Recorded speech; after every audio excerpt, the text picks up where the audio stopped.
সরকারি বিভিন্ন সংস্থার কাজ হয়েছে সরকারি এই প্রতিষ্ঠানগুলোকে লাভজনক হিসেবে গড়ে তোলা, জনগণের পক্ষে অবলম্বন করে তাদের স্বার্থ রক্ষা করা।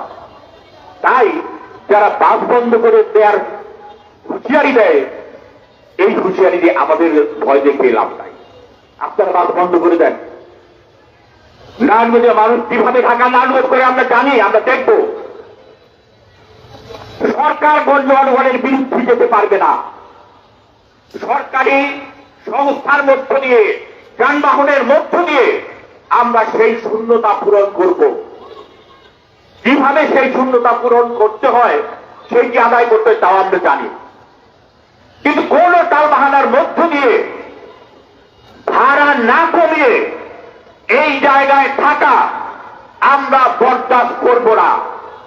আমরা চাই আজকের মধ্যে ভাড়া কমানোর ঘোষণা এই জেলা প্রশাসক দিবেন, নতুবা আগামী পরশুদিন 17 তারিখ রবিবার সকাল 6টা থেকে দুপুর 2টা পর্যন্ত হরতাল পালনের মধ্য দিয়ে এই অন্তর্বর্তীকালীন সরকারের প্রথম হরতাল নারায়ণগঞ্জ থেকে শুরু হবে।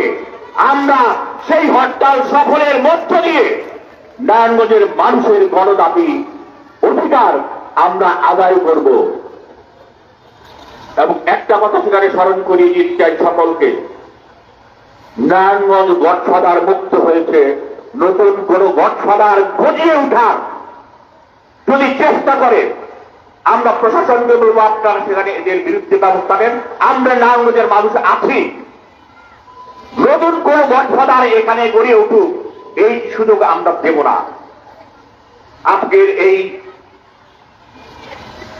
সমাবেশের মধ্য দিয়ে আমরা সেই ঘোষণা নিয়ে আমরা সেখানে জানান দিলাম।